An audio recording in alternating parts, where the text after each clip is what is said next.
Hi everyone, it's Cookster. Recently I was able to get Link to dab on command when pressing L in Ocarina of Time. I want to show you how I did that. This time I actually had to do ASM in order to accomplish my modding goal. What does that mean? ASM is also short for assembly, which is a low-level programming language that Ocarina of Time was written in. Actually, it was written in C, but we don't have that source code. On the ROM, it exists as assembly, so that's the format we need to work in. And why exactly does this project require ASM? In my last project, where I made Link do a Fortnite dance, I just modified the animation values that get loaded when doing the fairy spell animations. But I couldn't do that in this case. Why not? Well, it's not like anything actually happens to Link when you press L. It just toggles the map. If Link did some other animation when pressing L, I could just do something similar to my last project and simply swap out the animation. But here I had to tell the game, when you press L, do this completely different action than what normally happens when you press L. So, I need to use ASM, but at this point I have no clue how to use ASM. Where to next? Well, ASM is a widely used language, so there's plenty of resources online about syntax, structure, and how to write your own programs. But while there's lots of info about ASM in general, there's not much on how to use it to mess with Ocarina of Time specifically. Sadly, there aren't any college textbooks I could find on hacking Ocarina of Time. So I can do some research and figure out how to add numbers and do conditionals and make subroutines, but then what? Like, you write a bunch of ASM over here and then somehow copy paste it into the game? How do you get it to run along with the code that's already there?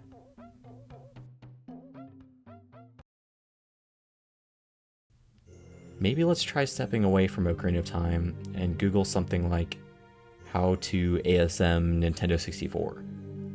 There are some tutorials out there focused on Super Mario 64 usually.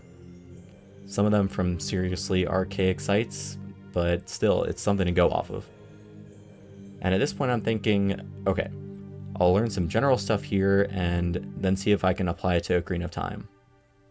And the tutorials seem so promising at first. Maybe they even do an intro talking about how hard ASM is and how they're finally going to give us all the secret knowledge. But then they get super bogged down in the weeds of assembly syntax and what certain commands mean, basically all the stuff that's already on the internet. And then they get tired and stop before getting to the good stuff. Mainly, how the shit do you actually apply this to modding a Nintendo 64 game? Still, this dab idea was in my brain Inception style. I was going to get it done no matter how long it took. So let's break down the goal again. Dab when pressing L. If we back that up even further, I just want something to happen when I press a certain button. Something that doesn't normally happen when you press the button. Have I seen that anywhere else before? Actually, yes, Ocarina of Time Randomizer. These dudes added some quality of life hacks to the game. In particular, they were able to make it so that you can equip boots when pressing one of the D-pad buttons. And the project is maintained on GitHub for all to see, so that's nice. At least we have an example to go off of. They do a lot of crazy stuff here though, a lot more than just toggling boots, mainly randomizing all items in the game. On top of that, they are using C code in addition to assembly code, which just makes it even harder to figure out. Maybe we can find a simpler example. Better Ocarina of Time, or Faster Quest, made by Fig, is basically an unrandomized randomizer. So really just Ocarina of Time with the quality of life stuff, including quick boots. But we still have a similar problem with the C code mixed in. And in particular, the quick boots logic is written partially in C code, which is a bit over my head at this point. So we don't quite get a pure ASM answer for how to do stuff when a button is pressed at this point. Still, Faster Quest proved to be a great example of how to use assembly in general. After staring at the example code from FasterQuest, reading the scattered tutorials, and some key clarification from the Hylian Modding Discord, I finally got a general understanding of how to get custom ASM code into a game. What you can do is use a tool called an assembler to overwrite the existing game code with custom code you've written. The tricky part is figuring out where to write to. If you just pick somewhere random, then A, your code probably won't get run correctly, and B, whatever you overwrote was probably important, so without it the game will probably crash. So what you need to do is write to free space. Then you tell the existing game code to jump to your custom code. You have to overwrite some of the existing code to do that, but you can just add it to the end of your custom code in free space. Then you jump back to where you started and the game can continue on, hopefully without crashing. So now we know how to ASM and insert custom code, but we still don't know what the custom code is going to look like. Even the pseudocode kind of sucks at this point. Still, a good first step seems to be if we can tell when L is being pressed in general. Using our old friend Cloud Modding Wiki, I found the RAM address of where the current input is stored in the game. But what do we do with that information? We can't just bust out the hex editor anymore. We need stuff that is happening as the game is running, not the static ROM that is really just data. At this point, we need to enlist the help of an emulator with debugging functions, like Nemu64. Emulators like this let you view the contents of memory as the game is running. So I can look at the spot where the input is stored and validate that it changes in a certain way when I press L. Neat.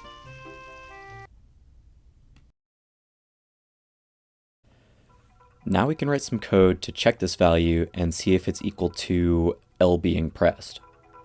If yes, execute some kind of run animation code and give it a dab animation to use, and we're golden.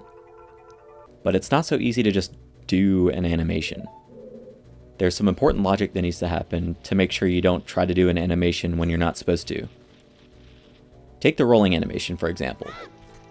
Intuitively, you just press A and forward, and you roll. But that series of inputs doesn't always cause you to roll. What if you're just talking to an NPC, or paused, or dead? Really, you have to be currently running forward. Then if you press A, you will roll.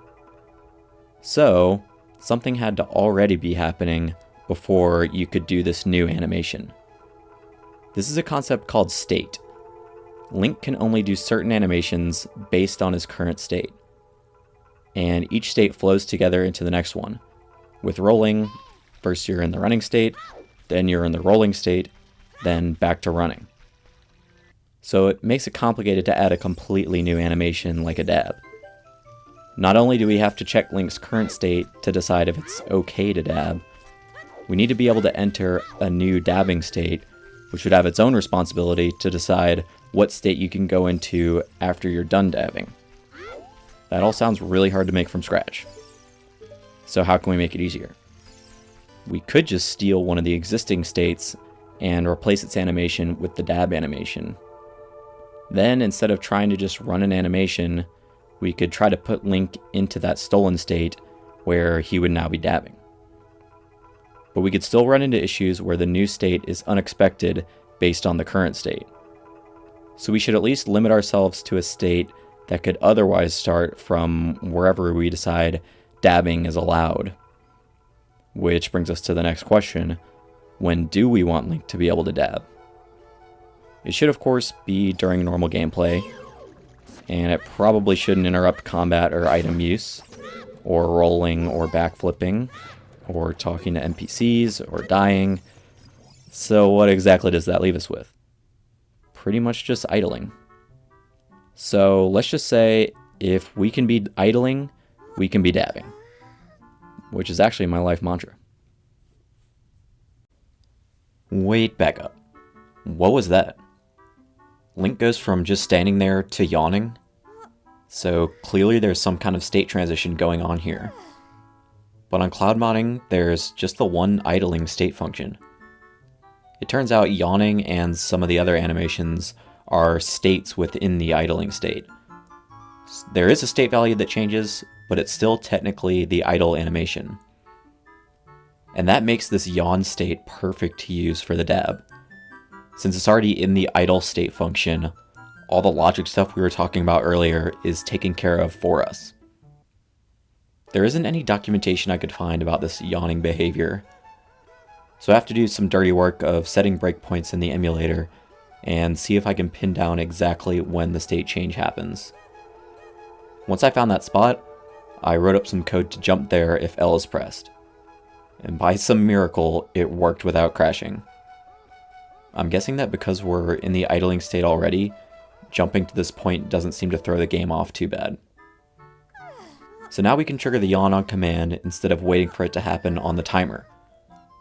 All that's left is to break out our good old animation editor Z Satan, make a dank Fortnite dab, and swap it in for the yawning animation.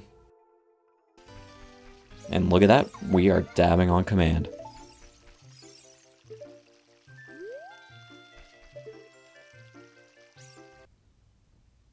Next up for me, there's some more stuff I could do here to clean things up. Yeah, I'm able to dab on command, but it comes at the cost of losing the yawning animation. Now Link just dabs repeatedly when idling, which is a little weird. Plus, this whole strategy of stealing an existing state feels a bit like cheating. So I could still look into creating a completely new state and add in the dab without taking anything else away. But like I said earlier, that sounds really hard, so don't hold your breath. Other than that, I'm happy with this for my first ASM project. I'm excited to have unlocked this power that is ASM. That being said, I complain enough about the state of ASM tutorials, so I should probably do my part to try to make one while it's still relatively fresh in my mind. Now that I kind of get it in terms of ASM, it seems like what I did was relatively small. Like, now the possibilities are endless. So new fresh memes might be coming. But apparently Fortnite memes are played out, so might need a new source of inspiration. So let me know if you have any suggestions.